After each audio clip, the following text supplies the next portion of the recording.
দেখেছি, আমি দেখেছি এরকম অনেক মানুষ। একজনকে দেখেছি, ঘটনা বলি, যখন নাকি দেখলো কোনোভাবে আর সন্তান হচ্ছে না, একটা সন্তান নাই, কিরে বংশের চেরা কি এভাবে নিভে যাবে?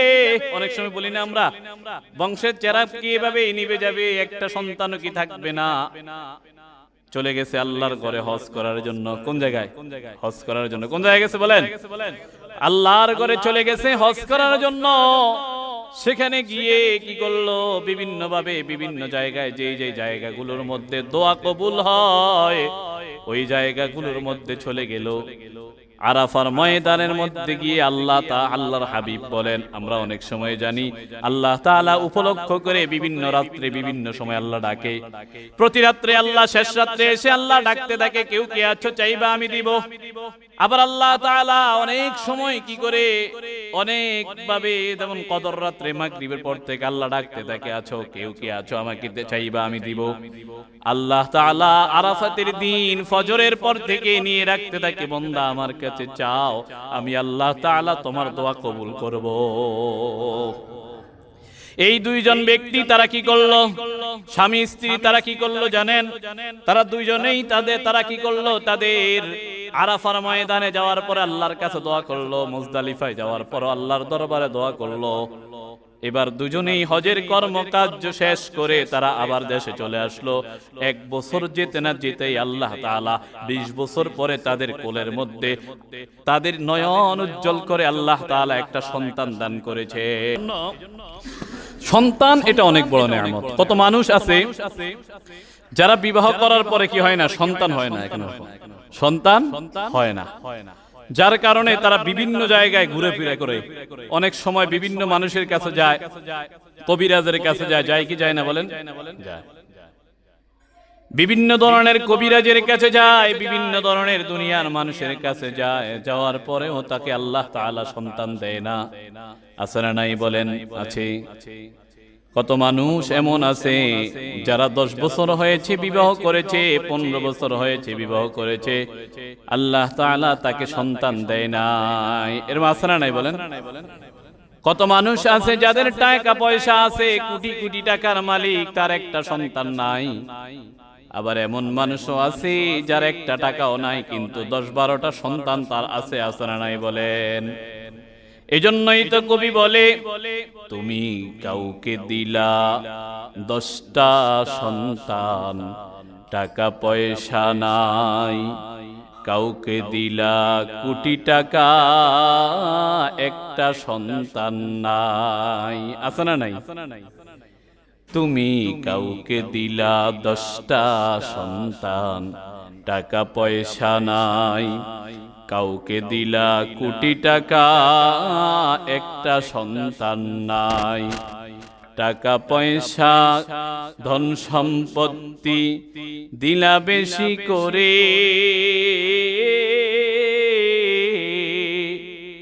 মরার পরে কান্দে করে, কেনা বাবে কবরে তারে রে। কি খেলা খেলিছো দয়াল রে, খেলা বড়ই চমৎকার, রঙের মানুষ বানাইয়া বসাইছো বাজার রে। কি খেলা খেলিছো দয়াল রে। এই পৃথিবীর বুকে অনেক মানুষ এমন আছে, কোটি কোটি টাকার মালিক, কিন্তু একটা সন্তান নাই। আবার এমনও মানুষ আছে যার একটা টাকাও নাই, কিন্তু 10টা সন্তান আছে। আছে না নাই বলেন? আমাদের চোখে দেখা কত মানুষ এমন দেখেছি, সন্তান নাই, বিবাহ করেছে প্রায় 20 বছর হয়ে গিয়েছে, একটা সন্তান নাই। এজন্য বিভিন্ন ভাবে অনেকে বুদ্ধি দেয়, ওই কবিরাজের কাছে যা, ওই ডাক্তারের কাছে যা, সন্তান হবে, এরকম বুদ্ধি দেয় কি দেয় না? দেয় না? আমাদের সামনে দেখেছি অনেক মানুষ আছে কবিরাজ শেষ করে ফেলছে, পুরো বাংলাদেশের ডাক্তার গুলো দেখিয়ে ফেলছে, একটা সন্তান নাই, সন্তান হয় না। কিন্তু আল্লাহু আকবার, হঠাৎ করে একজনে বুদ্ধি দিল, যা আল্লাহর ঘরে চলে যা, মক্কা মদিনা চলে যা, সেখানে গেলে দেখবি অনেক জায়গা আছে দোয়া কবুলের জায়গা। সব দরবার থেকেও যদি তুই ফিরে আসস, কিন্তু আমি আল্লাহর দরবারে ফিরে আসা যাবে না। আমার আল্লাহ দিতে পারেন কি পারেন না বলেন? পারেন কি পারেন না? আমরা দেখেছি, আমি দেখেছি এরকম অনেক মানুষ। একজনকে দেখেছি, ঘটনা বলি, যখন নাকি দেখলো কোনোভাবে আর সন্তান হচ্ছে না, একটা সন্তানও নাই, কিরে বংশের চেরা কি এভাবেই নিভে যাবে? অনেক সময় বলি না আমরা, বংশের চেরা কি এভাবেই নিভে যাবে, একটা সন্তানও কি থাকবে না? চলে গেছে আল্লাহর ঘরে হজ করার জন্য। কোন জায়গায়? হজ করার জন্য। কোন জায়গায় গেছে বলেন? আল্লাহর ঘরে চলে গেছে হজ করার জন্য। সেখানে গিয়ে কি করলো? বিভিন্ন ভাবে বিভিন্ন জায়গায়, যে জায়গাগুলোর মধ্যে দোয়া কবুল হয়, ওই জায়গাগুলোর মধ্যে চলে গেল। আরাফার ময়দানের মধ্যে গিয়ে আল্লাহর হাবিব বলেন, আমরা অনেক সময় জানি আল্লাহ তাআলা উপলক্ষ করে বিভিন্ন রাত্রে বিভিন্ন সময় আল্লাহ ডাকে। প্রতি রাত্রে আল্লাহ শেষ রাত্রে এসে আল্লাহ ডাকতে থাকে, কেউ কে আছো চাইবা আমি দিব। আবার আল্লাহ তাআলা অনেক সময় কি করে, অনেক ভাবে, যেমন কদর রাত্রে মাগরিবের পর থেকে আল্লাহ ডাকতে থাকে, আছো কেউ কে আছো আমাকে চাইবা আমি দিব। আল্লাহ তাআলা আরাফাতের দিন ফজরের পর থেকে নিয়ে রাখতে থাকে, বান্দা আমার কাছে চাও, আমি আল্লাহ তাআলা তোমার দোয়া কবুল করব। এই দুইজন ব্যক্তি তারা কি করলো? স্বামী স্ত্রী তারা কি করলো জানেন? তারা দুইজনেই তারা কি করলো? তাদের আরাফার ময়দানে যাওয়ার পরে আল্লাহর কাছে দোয়া করলো, মুজদালিফায় যাওয়ার পর আল্লাহর দরবারে দোয়া করলো। এবার দুজনেই হজের কর্মকাজ শেষ করে তারা আবার দেশে চলে আসলো। 1 বছর যেতে না যেতেই আল্লাহ তাআলা 20 বছর পরে তাদের কোলের মধ্যে তাদের নয়ন উজ্জ্বল করে আল্লাহ তাআলা একটা সন্তান দান করেছেন। সন্তান কি নেয়ামত! এটা যার সন্তান হয় না সেই বুঝে, কি বলেন ঠিক কি না? ঠিক না? হযরতে মারিয়াম আলাইহিস সালাতু ওয়াস সালাম, আপনারা চিনেন তো, নাম শুনছেন না মারিয়াম? হযরতে মারিয়াম এটা জাতা মেয়ে নয়। কোরআনে কারীমে একটা সূরা অবতীর্ণ হয়েছে হযরতে মারিয়াম আলাইহিস সালাতু ওয়াস সালামের নামে। হযরতে মারিয়াম আলাইহিস সালাতু ওয়াস সালাম তিনার সন্তান, তিনার আম্মা ছিলেন ইমরানের স্ত্রী, যিনি বাইতুল মুকাদ্দাসের ইমাম ছিলেন। মারিয়ামের আব্বা কে বলেন? মারিয়ামের আব্বা ছিলেন, বাইতুল মুকাদ্দাসের ইমাম ছিলেন। এবার মারিয়ামের আব্বা যেহেতু মারা গেছেন, মারা যাওয়ার পরে মারিয়ামের খালু হয়েছে বাইতুল মুকাদ্দাসের ইমাম। তিনি হলেন হযরতে জাকারিয়া আলাইহিস সালাম। কে বলেন? বলেন কে? হযরতে জাকারিয়া আলাইহিস সালাম। হযরতে জাকারিয়া আলাইহিস সালাম যখন নাকি ইমাম হলেন, এবার মারিয়ামের আম্মা ওই কি করলেন? তিনার আব্বা থাকাকালীন নিয়ত করেছেন, আল্লাহ আমার পেটে একটা সন্তান আছে, এই সন্তানটা আমি বাইতুল মুকাদ্দাসের জন্য কি করলাম, তাকে আমি আপনার ঘরের জন্য তাকে দান করলাম। ঘরের জন্য কি করলাম? দান। সে খাদেম হিসেবে আল্লাহ আপনি কবুল করে নেন। সন্তান যখন হয়েছে, হয়ে দেখে মেয়ে হয়েছে। কি হয়েছে বলেন? মেয়ে। এদের বাইতুল মুকাদ্দাসের মসজিদের খাদেম তো আর মেয়ে হতে পারে না। তো এই আল্লাহর কাছে বলতেছে, আল্লাহ আমার তো মেয়ে হয়েছে, আল্লাহ আমি মনে করছি ছেলে হবে, তো এখন কি করব? তারপরে কি করলো? যখন মেয়েটা মারিয়াম আলাইহিস সালাতু ওয়াস সালাম যখন নাকি কি হলেন, একটু বয়স মানে একটু বাড়লো, 7-8 বছর হলো, এই সময় তিনি নাকি কি করলেন, দিনের বেলা ফজরের পর থেকে নিয়ে মাগরিবের আগ পর্যন্ত বাইতুল মুকাদ্দাসের এই হযরতে জাকারিয়ার হুজরা খানা রাখা হয়েছে। যেহেতু জাকারিয়া হলেন তিনার কে? খালু। বলেন কে? বলেন খালু। একদিন হঠাৎ করে দেখলেন জাকারিয়া আলাইহিস সালাতু ওয়াস সালাম মারিয়ামের ঘরের মধ্যে, ভিতরে হুজরাখানার মধ্যে এমন এমন ফল, যেই ফলগুলো ওই সিজনে, ওই সময় এই জায়গাতে, যেমন না ধরেন না খিলপাড়া এলাকার মধ্যে এখন এমন একটা ফল যেটা নাকি খিলপাড়া এলাকাতে পাওয়া যাবে না। বলেন তো হঠাৎ করে দেখি যদি আমার কাছে দেখেন, বলবেন কিও ভাই তুমি এটা কই থেকে পাইছো? বলবো কি বলবো না? আমাদের নিয়ম হলো, আমরা যদি বলি এটা আল্লাহ থেকে আসছে, তখন বলবো আল্লাহ থেকে আইছে, ভালো কথা, কিন্তু আপনি পাইছেন কই থেকে এটা জিজ্ঞাসা করব, কি বলেন ঠিক কিনা? কিন্তু মারিয়ামের কাছে এমন এমন ফল দেখা গেছে, যেই ফলগুলো আনসিজনে, এমন সিজনে আল্লাহ তাআলা দান করেছেন, যেটা তুষ্ট, যেটা এমন সুন্দর টসটসে লাল, এমন সুন্দর ফলগুলো। মারিয়ামকে জিজ্ঞাসা করে, ও মারিয়াম তোমার এগুলো কই থেকে আসছে? কই থেকে আসছে?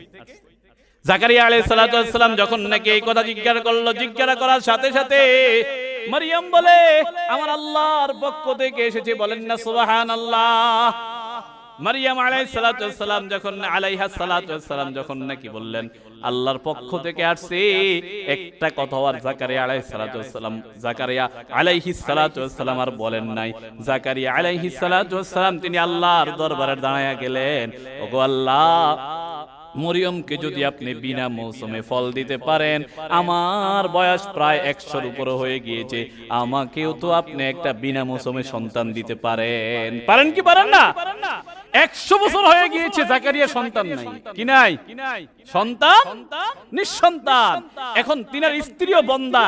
এবার আল্লাহ তাআলার কাছে যখন নাকি এই দোয়া, হঠাৎ করে চিন্তা আসলো, কি রে, মরিয়মের কাছে যদি বিনা মৌসুমে আল্লাহ ফল দিতে পারে, আমারে আল্লাহ বুঝি বিনা মৌসুমে সন্তান দিতে পারে না? বুড়াকালে তো সন্তান হওয়ার সম্ভব নাই, কিন্তু আমার আল্লাহ যদি চায় দিতে পারে কি পারে না? আল্লাহ তাআলা বলেন, হুনালিকা দাআ জাকারিয়া রাব্বা। সেই জায়গাতেই মরিয়মের সামনেই জাকারিয়া আলাইহিস সালাম আল্লাহর বলতেছে, আল্লাহ আমার একটা সন্তান দেন। সুবহানাল্লাহ। আল্লাহ তাআলা জাকারিয়া আলাইহিস সালামকে বললেন, জাকারিয়া, তোমাকে আমি সন্তান দিলাম এবং তোমার সন্তানের নাম আমি নিজেই রেখে দিলাম ইয়াহইয়া। সুবহানাল্লাহ, বলেন সুবহানাল্লাহ। আল্লাহই নাম রাখছে। কে নাম রাখছে বলেন? আল্লাহ তাআলা। হযরত ইব্রাহিম আলাইহিস সালামের 86 বছর বয়সে সন্তান নাই। কি নাই? সন্তান নাই। সন্তান দেওয়ার মালিক কে বলেন না? এতক্ষণ ধরে আমরা আলোচনা কি, সন্তান এটা আল্লাহর তাআলা অনেক বড় নেয়ামত। যার সন্তান নাই সেই বুঝে কি নেয়ামত। কি বলেন, ঠিক কিনা?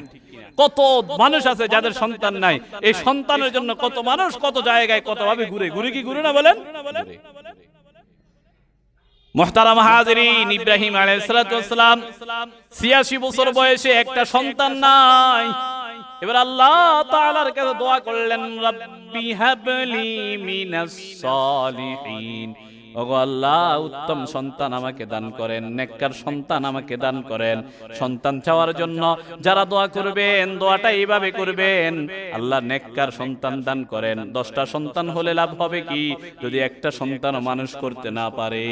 কি বলেন, ঠিক না? 10 হয়ে লাভ হবে কি, যদি অজ্ঞ মানুষ করতে না পারে? এই জন্য সন্তান চাইলে আল্লাহর কাছে কিভাবে চাইতে হবে? আল্লাহ আপনি আমাকে নেক সন্তান দান করেন। যারা বুড়ো হয়ে গেছে এত কথা আর সম্ভব না, বউ নাই, যত কথা সম্ভব আছে। যারা জোয়ান আছেন, বিয়ে করবেন সামনে, তারা এইভাবে আল্লাহর কাছে দোয়া করবেন। আল্লাহ তৌফিক দান করুক।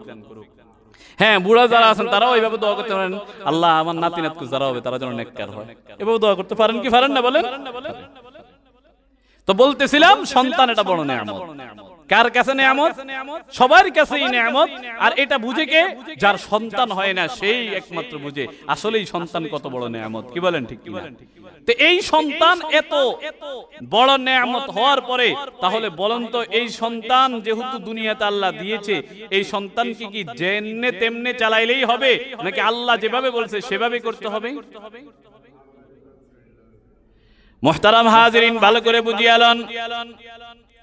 আপনি যদি আপনার সন্তানকে ঠিকমতো না চালান, হাসরের ময়দানের মধ্যে আল্লাহ তাআলা কোরআনে কারীমের মধ্যে বলেন, রব্বানা আতা'না সাদাতানা ওয়া কুবারানা ফাআদাল্লুনাস সাবিলা। সন্তানরা কি বলবে জানেন?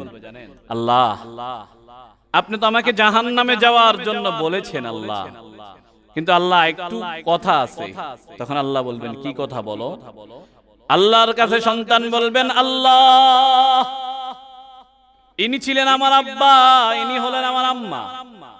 ওগো আল্লাহ, আমার আম্মা তিনারা আমার যে বয়স হয়েছে 30 বছর 40 বছর বয়সে কখনো আমাকে একটু কিভাবে চলতে হবে, কিভাবে আমি চলবো, কিভাবে চললে আপনাকে আমি জানবো, আল্লাহ আমার আব্বা আম্মা আমার একদিনও শিখায় নাই। কি অবস্থা, এরকম আছে না নাই? বলেন বলেন বলেন, আছে না নাই? কত মানুষ এমন আছে সন্তান দিয়ে জন্ম দিয়ে ছাড়ে দিছে, একটু কোন ধরনের তরবিয়ত শিক্ষা দেয় না। এবার তারা বলবে, আল্লাহ রব্বানা ওয়া আতিহিম দিফাইনি মিনাল আযাব ওয়াল আনহুম লা'নান কাবীরা। এরকম আছে কোরআনে আয়াত। আল্লাহ তাআলার কাছে বলবে, ওগো আল্লাহ, আল্লাহ আমার আব্বা আম্মা যেহেতু প্রথমে আমাকে পথভ্রষ্ট করে যেহেতু দুনিয়ার বুকে কিছুই আমাকে বলে নাই, ওগো আল্লাহ আপনি কি করেন জানেননি? আগে আল্লাহ তাদেরকে দ্বিগুণ আযাব দেন, এরপরে আমাদেরকে দুনিয়াতে আমাদেরকে আপনি জাহান্নামে দিয়েন। বলেন না নাউযুবিল্লাহ। এই জন্য সন্তান যেহেতু আল্লাহর কাছে বড় নেয়ামত, এই সন্তান চালানোর জন্য সন্তানের কিছু হক আছে না নাই? বলেন, সবাই বলেন আছে না নাই? হযরত ওমর রাদিয়াল্লাহু সামনে আসবে। এই জন্য সন্তানের যেহেতু চালানোর জন্য আল্লাহ বাইন্ডিং দিয়ে দিয়েছেন, এই সন্তানের হকগুলো আলোচনা করাই আজকে আমাদের উদ্দেশ্য। 1 নম্বর, সন্তান দুনিয়াতে আসার পূর্বে সন্তানের 1 নম্বর হক হলো সন্তানের মা নির্বাচন করতে ভুল না করা। যেদিন আপনি বিবাহ করতে যাইবেন, আপনার সন্তানকে বিবাহ করাইবেন, আপনার ছেলেকে বিবাহ করাইবেন, সেই দিন আপনার জন্য 1 নম্বর কাজ হলো দিনদারিত্ব দেইখা বিবাহ করানো। কি দেইখা? বলেন কি দেইখা? হাদিসের মধ্যে আল্লাহর নবী আমাদেরকে জানিয়ে দিয়েছেন বিবাহ করা হয় কমপক্ষে 4টা জিনিস দেইখা। 1 নম্বরে হলো তার সৌন্দর্য দেইখা, 2 নম্বরে হলো তার ধন সম্পদ দেইখা, 3 নম্বরে হলো তার বংশ মর্যাদা দেইখা, 4 নম্বরে হলো আল্লাহর নবী বলেন দিনদারিত্ব দেইখা। আল্লাহর নবী যেই সাহাবী আল্লাহর রাসূলের কাছে আসলো, আল্লাহর নবী সাথে সাথে জানায়া দিলেন, ও সাহাবী শুনো, 4 নম্বর যেটা সেটা হলো দিনদারিত্ব। এই দিনদারিত্ব দেইখা যদি তুমি বিবাহ করতে পারো তাহলেই তুমি জিতে গেলা। বলেন না সুবহানাল্লাহ। তাহলে সন্তান দুনিয়াতে আসার পূর্বে 1 নম্বর হক কি? সন্তানের মা দেখা বিবাহ করানো। সন্তানের মা যদি ভালো হয়, আশা রাখি সন্তান ভালো হওয়ার সম্ভাবনা মোটামুটি 90% থাকে। কি বলেন ঠিক কিনা? আর বাকিটা আল্লাহ তাআলা অনেক সময় দেখা যায় প্রতিটার ঘরে ভালো সন্তান দেয়, আসারা নাই। বলেন সেটা হইছে কম। সেটা কি বলেন? কম। কিন্তু সন্তানের মা বাবা যদি ভালো হয় মোটামুটি 90% সন্তান ভালো হয়। হয় কি হয় না? বলেন। আমাদের দেশের মধ্যে অনেক মানুষ আছে যারা নাকি কি করে, আচ্ছা বলেন তো, যদি আপনি গাছ লাগান, কাঠের গাছ, কিসের গাছ বলেন? কাঠের গাছ লাগাইছেন, ঘরের মধ্যে সাজাইছেন, এটার থেকে যদি আপনি আমের আশা করেন, বলেন তো এটা বোকামি কি বোকামি না? বলেন। তো ঘরের মধ্যে আনছেন আপনি টিকটকার, আপনার সন্তান যদি চান বড় একবারে বুজুর্গ হবে, বলেন তো এটা ভুল কি ভুল না? এটাও তো বোকামি কি বোকামি না? এজন্য দেখতে শুনতে বিবাহ করে খুব কঠিন ভাবে দেখে শুনে বিবাহ করাইতে হবে। আল্লাহ তাআলা তৌফিক দান করুন, সকলে বলুন আমিন। তো মুহতারাম হাজিরিন, আলোচনা করতেছিলাম সন্তানের 1 নম্বর বড় নেয়ামত। সন্তান বড় নেয়ামত। এই নেয়ামতপূর্ণ সন্তানকে আপনি চালাইতে হলে 1 নম্বর হক হলো বিবাহের পূর্বে, সন্তান জন্মগ্রহণের পূর্বে সন্তানের মা ভালোভাবে দেখে শুনে বিবাহ করা। আর যদি বিবাহ করেই ফেলেন তাহলে এর মাকে ভালোভাবে তাড়াতাড়ি তরবিয়ত শিক্ষা দেওয়া। 2 নম্বরে হলো সন্তান দুনিয়াতে যখন নাকি পেটের মধ্যে আসবে তখন মার জন্য উচিত হবে 1 নম্বর 2 নম্বর সন্তানের হক মায়ের জন্য উচিত হলো মা যেন এমন ভাবে বেরস না করা, নিজে যেন পর্দাভাবে চলে, একবারে একান্তভাবে নিবৃতে থাকে। সন্তানকে নিয়ে যেন এই সন্তানকে পেটে ধারণ করে যেন রাস্তাঘাটে ঘোরাফেরা না করে। যদি বেশি বেশি ঘোরাফেরা করে তাহলে এই সন্তান বেশরম নির্লজ্জ হবে। এরকম হয় কি হয় না? বলেন। আমাদের দেশে অনেক সময় দেখি সন্তানদের ফেটে নিয়ে অনেক বেহায়া আছে, কাফল ভিডিও করে, আবার ফেটটাও ভালোভাবে এটা দেখায় ছবি উঠায়। নাউজুবিল্লাহ বলেন, নাউজুবিল্লাহ। তো এদের করে কি হবে? এদের করে আর কি হবে? এরা যেরকম এদের থেকে আরো দ্বিগুণ হবে। কি বলেন ঠিক কিনা? যাই হোক, আরো অনেকগুলো হক আছে, সেদিকে যাব না। সন্তান দুনিয়াতে আসছে, সন্তান দুনিয়াতে আসছে, আসার পরে অনেকগুলো হক আছে। সবগুলো আলোচনা আজকে করা সম্ভব নাও হতে পারে, তবে আমি সংক্ষিপ্ত আকারে আলোচনাগুলো করে শেষ করব ইনশাআল্লাহ। 1 নম্বর, সন্তান দুনিয়াতে আসার পরে 1 নম্বর হক হলো সন্তানের প্রথম অধিকার হলো সন্তানের কানে আজান দিতে হবে। কি দিতে হবে বলেন? বলে হুজুর এখন তো হাসপাতালের মধ্যে হয়, আজান দিব কেমনে? হাসপাতাল হইলেও আপনার কাছে যখন আনবে সাথে সাথে আজানটা দিয়ে দেন। আজান এটা বড় টিকা, এটা হলো ভ্যাকসিন। ভ্যাকসিন দিলে যেরকম অনেক সময় অন্য অন্য রোগ থেকে বাঁচা যায়, আর এই আজান দিলেও আল্লাহ তাআলা সন্তানকে বিভিন্ন ধরনের বড় বড় পাপ থেকে বাঁচাবে। সুবহানাল্লাহ। এই সন্তান কখনো মুরতাদ হবে না। মুরতাদ বুঝেন? যে ইসলাম থেকে বের হয়ে যায় এমন হবে না ইনশাআল্লাহ। কারণ আবু দাউদ শরীফের মধ্যে হাদিস এসেছে 5105 নম্বর হাদিস, হযরত আবু রাফি রাদিয়াল্লাহু তাআলা আনহু থেকে বর্ণিত। তিনি বলেন, রাআইতু রাসূলুল্লাহ সাল্লাল্লাহু আলাইহি ওয়াসাল্লাম, আল্লাহর নবী সাল্লাল্লাহু আলাইহি ওয়াসাল্লামকে আমি দেখেছি, আযানা ফি উযুনিল হাসান ইবনে আলী, আল্লাহর নবী হযরতে হাসান ইবনে আলী, হযরতে হাসান রাদিয়াল্লাহু তাআলা আনহু তিনার নাতি, কার নাতি? আল্লাহর নবীর নাতি ফাতেমা রাদিয়াল্লাহু তাআলা আনহুর সন্তান হাসানকে তিনি কি করলেন, যখন তিনি হইলেন তখন নামাজে যেভাবে আযান দিত আল্লাহর নবী সেভাবে আযান দিয়েছে। বলেন না সুবহানাল্লাহ। সুন্নত পদ্ধতি হলো শিশুর ডান কানে আযান দেওয়া এবং বাম কানে ইকামত দেওয়া। বাম কানে কি দেওয়া? বলেন আযান। কিন্তু আমাদের হয়ে গিয়েছে, আযান আমাদের ইকামত হয়ে গিয়েছে। কি হয়ে গিয়েছে? বলেন ইকামত হয়ে গিয়েছে। এটা বুঝানো, দেখো আযানও শেষ, ইকামতও শেষ। ইকামতের পরে ইমাম সাহেব কি আর নিয়ত বানতে দেরি করে বেশি? বলেন বলেন বলেন, দেরি করে? দেরি করে না। সুতরাং শুনো, তোমার হায়াতটাও এত দেরি নাই। ইমাম সাহেব যেরকম ইকামতের পরে এতটা দেরি করে না, তোমার হায়াতটা হলে এই সময়টাই। বলেন না সুবহানাল্লাহ। বুঝছেন না? আমাদের হায়াতের জিন্দেগি বুঝছেন? এতটুকুই। ইকামতের পরে ইমাম সাহেব সর্বোচ্চ 2-3 সেকেন্ড দেরি করে আল্লাহু আকবার বলে এই সময়টা তোমার, এই 2-3 সেকেন্ড যতটুকু সময়, এতটুকু সময়ের মধ্যে তোমার জিন্দেগির হায়াত।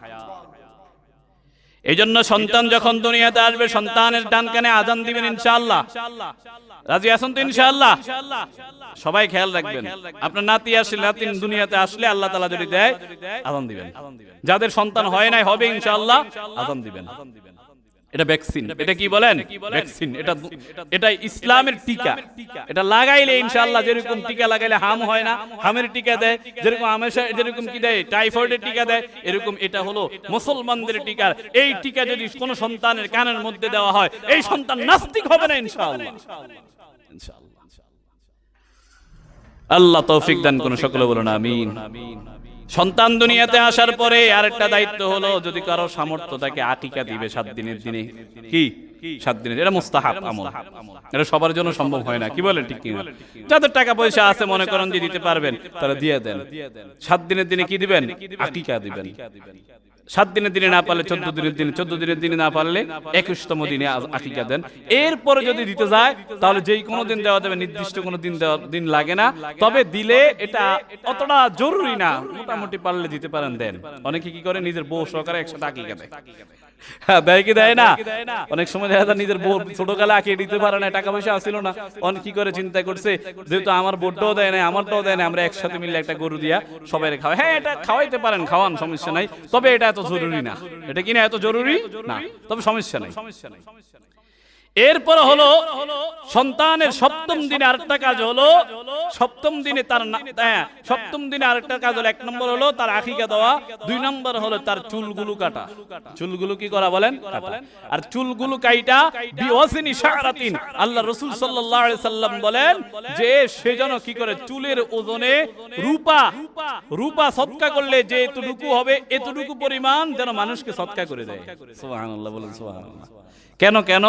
মানে চুল যতটুকু ওজন হবে, এই ওজনে রূপা সদকা করলে যতটুকু টাকা আসবে, চুলের ওজনে যতটুকু রূপা আসবে, আর ওই রূপার দাম যতটুকু হবে, এতটুকু টাকা আল্লাহর দরবারে বা আল্লাহর রাস্তায় বা গরিবদেরকে, অসহায়দেরকে দিয়ে দেন। কি হবে? রাসূল বলেন এটার কারণে তার বিভিন্ন ধরনের বড় বড় বিপদ থেকে আল্লাহ তাআলা তার বাঁচাইবেন। কুষ্ঠরোগ, বিভিন্ন ধরনের রোগ আছে না, দুর্লভ রোগ, যেগুলো নাকি কঠিন, এটা চিকিৎসা মানে দুষ্কর, এমন রোগ আল্লাহ তাআলা তাকে দিবেন না। সুবহানাল্লাহ। এটা হলো সন্তান দুনিয়াতে আসার পরে 3 নম্বর দায়িত্ব, 7ম দিনে।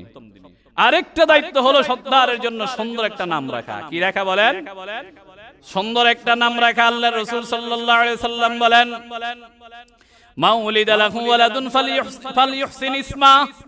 আল্লাহ রাসূল সাল্লাল্লাহু আলাইহি ওয়াসাল্লাম বলেন, কারো যদি দুনিয়ার মধ্যে সন্তান হয় তবে তার উচিত হবে 1 নম্বর সন্তানের সুন্দর একটা নাম রাখা।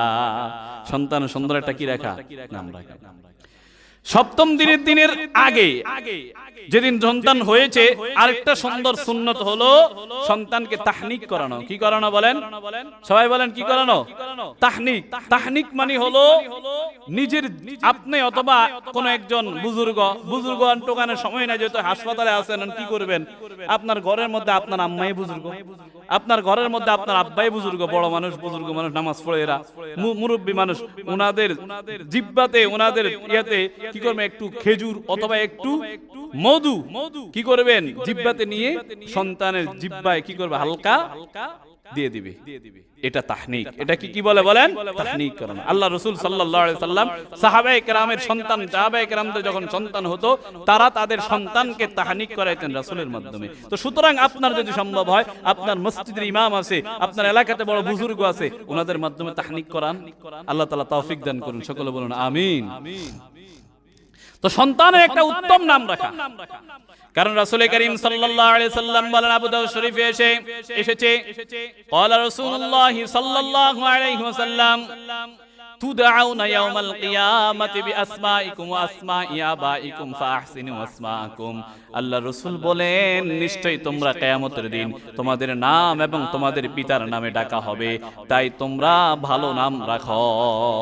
সুবহানাল্লাহ, সুবহানাল্লাহ। দুনিয়ার বুকে যেরকম যার নাম যেভাবে ছিল ওইভাবেই তাদেরকে ডাকা হবে তার বাপের নাম সহকারে।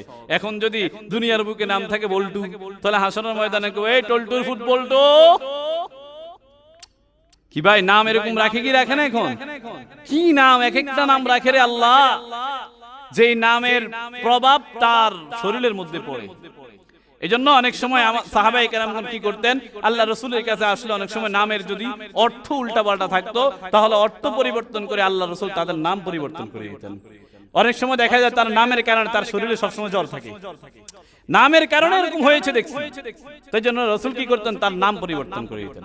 এজন্য নাম যখন রাখেন একজন উলামায়ে কেরামের সাথে, ইমাম সাহেবের সাথে, মসজিদের ইমাম সাহেব, মসজিদের মুয়াজ্জিন সাহেব, মাদ্রাসার শিক্ষক, এরকম যারা নাকি ইসলামিক বিষয়ে যারা জ্ঞান রাখে তাদের থেকে একটু জিজ্ঞাসা করে নাম রাখবেন। এটা গুরুত্বপূর্ণ। অনেকেই অনেক সময় নাম রাখে, নামের অর্থ জানা না, এরকম আছে না নাই বলেন? আল্লাহ তাআলা তৌফিক দান করুন। সকলে বলুন আমিন। তো মুহতারাম হাজিরিন, সন্তান দুনিয়াতে আসার পরে এই 4 নম্বর দায়িত্ব গেল সন্তানের একটা গুরুত্বপূর্ণ নাম রাখা, সুন্দর নাম রাখা। এরপরে যেটা সেটা হলো সন্তানকে দ্বীনি নৈতিক শিক্ষা। এটা মা বাবার সবচেয়ে বড় দায়িত্ব। দ্বীনি নৈতিক শিক্ষা দেওয়া এটা মা বাবার কি সবচেয়ে বড় দায়িত্ব। রাসূল করিম সাল্লাল্লাহু আলাইহি সাল্লাম সন্তানকে দ্বীনি নৈতিক শিক্ষা দেওয়ার জন্য সর্বপ্রথম যেটা শিক্ষা দিতে বলেছেন সেটা হলো সন্তানকে তাওহীদ, ঈমানের শিক্ষা দেওয়া। কিসের শিক্ষা দেওয়া বলেন? তাওহীদের শিক্ষা দেওয়া। আল্লাহ যে এক এটা সন্তানকে বুঝানো। অনেকে আছে জীবনেও 8 বছর হয়ে যায় সন্তানকে একটু আল্লাহর নামটা পর্যন্ত ঘরের মধ্যে নেয় না, এরকম অনেকে আছে না নাই বলেন? অনেক ঘর আছে এরকম, আল্লাহর নাম পর্যন্ত নেয় না। সন্তান আল্লাহকে এটা জানে না। আপনার সন্তান যখন 6-7 বছর হবে দেখবেন আপনাকে বিভিন্ন প্রশ্ন করবে। অনেক সময় প্রশ্ন করে কি করে না বলেন? প্রশ্ন করে, প্রশ্ন উত্তর দিবেন, আল্লাহকে চিনাবেন, তাকে বুঝাবেন, তাকে যে আল্লাহ এরকম, আল্লাহ তাআলা আমাদেরকে খাওয়ান, আল্লাহ বাঁচান, আল্লাহ বাঁচিয়ে রেখেছেন। তাওহীদের শিক্ষা এই সন্তানকে দিবেন। যদি এই তাওহীদের ঈমানের শিক্ষা সন্তানকে দিতে পারেন ইনশাআল্লাহ আপনার সন্তান কখনো বেঈমান হবে না ইনশাআল্লাহ। আব্দুল্লাহ ইবনে আব্বাস রাদিয়াল্লাহু তাআলা আনহু বলেন, ইয়া রাসূলুল্লাহ ক্বাদ আলিমনা হাক্কাল ওয়ালিদি আলাল ওয়ালাদি ফামা হাক্কুল ওয়ালাদি আলা ওয়ালিদিহি। সাহাবায়ে কেরামগণ আল্লাহর রাসূল সাল্লাল্লাহু আলাইহি সাল্লামকে জিজ্ঞাসা করলেন, ওগো আল্লাহর রাসূল, আমরা তো জানি সন্তানের উপর পিতার হক কি কি আছে, এবার আপনি আমাদেরকে সন্তানের অধিকার কি পিতার উপর এটা একটু বলেন। বলেন তো, দুনিয়ার বুকে অনেক সময় আমরা সব সময় শুধু বলি, এই তুই আব্বার হক আদায় করছ না কা, এই তুই তোর মার হক আদায় করছ না কা, এটা সব সময় বলি কি বলি না?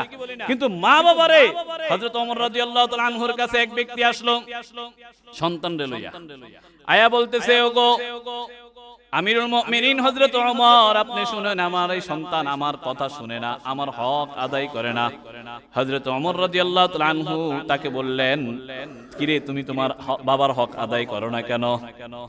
জিজ্ঞাসা যখন করলো তখন এই সন্তান বলতেছে, ওগো আমিরুল মুমিনিন, বেয়াদবি নিবেন না, একটা কথা বলি, সেটা কি বলো?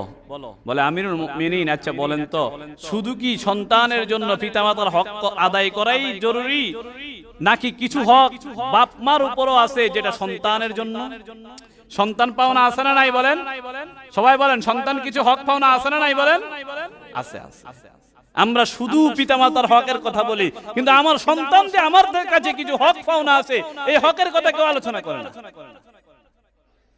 সন্তান 10টা, প্রথম থেকে আমরা ভূমিকা রেখেছিলাম, সন্তান এটা আল্লাহ তাআলার বড় নেয়ামত। কিন্তু এই সন্তান যখন কার কাছে নেয়ামত মনে হয় বেশি? যার সন্তান হয় না সেই বুঝে সন্তানটা যে কত বড় নেয়ামত। আর যার সন্তান শুধু এমনি এমনি হয়ে যায়, সে বুঝবে না সন্তান এটা কি বড় নেয়ামত। কি বলেন, ঠিক কিনা? সবার কাছে এই সন্তান বড় নেয়ামত। আর এই সন্তান নেয়ামত হওয়ার পরে, সন্তান যেহেতু দুনিয়াতে আসছে, 10টা সন্তান হওয়াটা বড় বীরত্বের ব্যাপার না, একটাকে মানুষ করতে পারা এটা বড় বীরত্বের ব্যাপার। 10টাকে মানুষ করতে পারা এটা হলো বীরত্বের ব্যাপার। অনেকে আছে 10টা, কিন্তু একটাও মানুষ করতে পারে নাই। সবটা, একটা হয়েছে চোর, আরেকটা হলো ডাকাত, আরেকটা হয়েছে ঠেকবাজ, আরেকটা হলো টেন্ডারবাজ। এরকম করে কি আছে কি নাই বলেন? কোনো লাভ নাই, কোন লাভ নাই। এই জন্য সন্তানকে মানুষ করতে পারা এটা হলো সবচেয়ে বড় একটা আল্লাহ তাআলার কাছে এই সন্তানকে মানুষ করতে পারা এটা নেয়ামতের শুকরিয়া আপনার আদায় হয়ে যায়। মুহতারাম হাজরিন, তো হযরতে ওমর রাদিয়াল্লাহু আনহু বলেন, হ্যাঁ, যেরকম নাকি বাবা আপনি যে বলতেছেন আপনার সন্তানের হক, আপনার সন্তান আপনার হক আদায় করে না, আপনি আপনার সন্তানের হক আদায় করেছেন? সেখানে হযরত ওমর রাদিয়াল্লাহু তাআলা আনহু তিনি বলে দিয়েছেন, শোনো, সন্তানের হক অনেকগুলো রয়েছে, যেগুলো আমরা একটু আগে বলেছি সেগুলোই। প্রথমে বলেছেন, সে সন্তান হলে তার একটা সুন্দর নাম রাখা, তার কানে আযান দেওয়া, তার যদি সম্ভব হয় আকিকা দেওয়া, তার নৈতিক শিক্ষা দেওয়া, তাকে তাওহীদের শিক্ষা দেওয়া, ঈমানের শিক্ষা দেওয়া, ঈমানের শিক্ষা দেওয়া। তো হযরতে ওমর রাদিয়াল্লাহু, হযরত আব্দুল্লাহ ইবনে আব্বাস রাদিয়াল্লাহু তাআলা আনহু বলেন, রাসূলকে বললাম, ওগো রাসূল, দুনিয়ার বুকে সন্তানেরই শুধু হক আদায় করতে হবে পিতামাতার উপরে, নাকি সন্তানেরও কিছু, আব্বা আম্মার উপরেও সন্তানের জন্য কিছু হক আছে? তখন হযরত রাসূল বলেন, হ্যাঁ অবশ্যই সন্তানের জন্য পিতামাতার কিছু হক রয়েছে। পিতামাতার এটা সন্তানের অধিকার পিতামাতার উপর। সেটা হলো 1 নম্বর, পিতামাতা তার একটা সুন্দর নাম রাখবে দুনিয়াতে আসলে। কি রাখবে বলেন? দুনিয়াতে আসলে সুন্দর একটা নাম রাখবে। 2 নম্বর হলো আল্লাহ রাসূল সাল্লাল্লাহু আলাইহি সাল্লাম বলেন, মা নাহলা ওয়ালিদুন ওয়ালাদুহু নাহলান আফদালা মিন আদাবি হাসানিন। রাসূল সাল্লাল্লাহু আলাইহি সাল্লাম বলেন, কোন পিতা তার সন্তানকে উত্তম চরিত্র এবং শিষ্টাচারের চেয়ে ভালো কোনো উপহার দিতে পারে না। উত্তম আখলাক শিক্ষা দেওয়া এটা আপনার সন্তানের প্রতি আপনার দায়িত্ব। আপনার সন্তানের প্রতি আপনার দায়িত্ব, আখলাক শিক্ষা দিতে হবে। আলোচনা অনেক দীর্ঘ, সেদিকে গেলে অনেক দীর্ঘ আলোচনা হয়ে যাবে। উত্তম আখলাক শিক্ষা দেওয়া এটা আপনার সন্তানের প্রতি আপনার দায়িত্ব। এখন বিষয় হলো, আমাদের দেশের মধ্যে দেখা যায় আমরা সন্তানকে শিক্ষা দেওয়ার মতো সময়ই পাই না। কি বলেন, আছে না নাই বলেন? সন্তানকে শিক্ষা দেওয়ার মতো সময় পাই না। সকালবেলা ঘুম থেকে উঠে চলে যায় আমি রিকশা চালাই, সকালবেলা ঘুম থেকে উঠে চলে যায় আমি অফিস করি, সকাল থেকে ঘুম থেকে উঠে চলে যায় আমি বিভিন্ন কাজে ব্যস্ত হয়ে পড়ি। আমার স্ত্রী ঘরের কাজের মধ্যে বিভিন্নভাবে ব্যস্ত, আমাদেরকে নাস্তা বানানোর কাজে ব্যস্ত। আমি সকালবেলা যাইতে সময় দেখি আমার সন্তান ঘুমাইতেছে। আবার রাত্রেবেলা যখন আসছি 9টার পরে আমি অফিস করে আসি বা যে কোনোভাবে আসি, এসে দেখি আমার সন্তান ঘুমাইতেছে। যাইতে সময় দেখি সন্তান ঘুমায়, আসার সময় দেখি সন্তান ঘুমায়। বলেন তো এখন নৈতিক শিক্ষা আমি কিভাবে দিব? কি বলেন, ঠিক কিনা? তাওহীদের শিক্ষা আমি কিভাবে দিব? কিভাবে তাকে ঈমানের শিক্ষা আমি দিব?